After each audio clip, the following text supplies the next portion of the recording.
ఒక టిఫిన్స్ అంటారు, భోజనం స్టాల్, మధ్యాహ్నం భోజనం పెట్టుకునే ఆమెకి మున్సిపాలిటీ వాళ్ళు, కార్పొరేషన్ వాళ్ళు ఫుట్పాత్ని ఆక్యుపై చేస్తే తీయాలని, అది కరెక్ట్ కదా, జనరల్గా థింగ్ కదండి.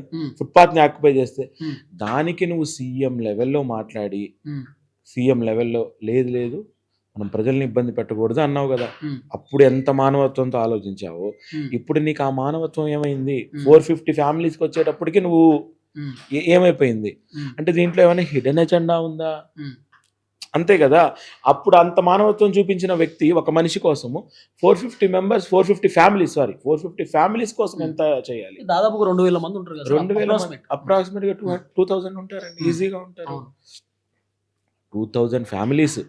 ఈ 2000 ఫ్యామిలీస్కి పని చేసే mates, house keeping staff, securities, వీళ్ళంతా కలిపి ఇంతమంది లైఫ్ కదా. ఇట్ ఈస్ నాట్ అబౌట్ అందరు రోడ్డు మీదకి వచ్చినట్టే కదా, అంతే కదా.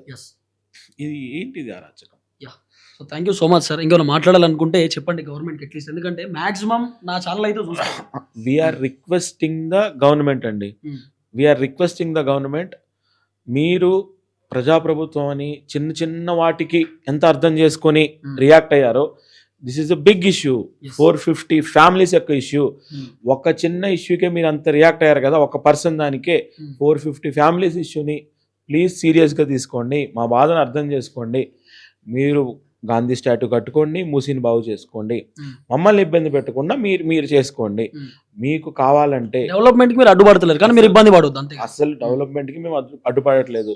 మా ఒక రోజు జీతం చందాలుగా వేసుకొని మేము 450 ఫ్యామిలీస్ మేము కూడా హెల్ప్ చేస్తాం స్టాట్యూకి, హెల్ప్ చేస్తాం. వీకెండ్ సాటర్డే సండే ఒక రోజు మూసి క్లీన్ చేద్దాం రమ్మనండి, అందరం వస్తాం, క్లీన్ చేసుకుంటాం. మాకు సామాజిక సేవ చేయడానికి అభ్యంతరం లేదు, సొసైటీ కోసం హెల్ప్ చేయడానికి అభ్యంతరం లేదు. We are part of the society. Society కోసం మేము పనిచేస్తాము, సొసైటీకి తోడుగా ఉంటాం. కానీ సొసైటీ ఇప్పుడు మమ్మల్ని కాపాడాలి. సొసైటీ ఈ ప్రజలంతా గమనిస్తున్నారు, ప్రజలంతా చూడాలి. 400 ఫ్యామిలీని ఇబ్బంది పెట్టబోతున్నారు. నిజంగా జనాలు, ఈ టీవీ చూసే వాళ్ళందరికీ నేను రిక్వెస్ట్ చేస్తున్నా, నిజంగా గాంధీ స్టాట్యూ కోసం 400 ఫ్యామిలీని ఇబ్బంది పెట్టడం కరెక్టా? గాంధీ గారు బతుకుంటే అసలు దీన్ని యాక్సెప్ట్ చేస్తారా?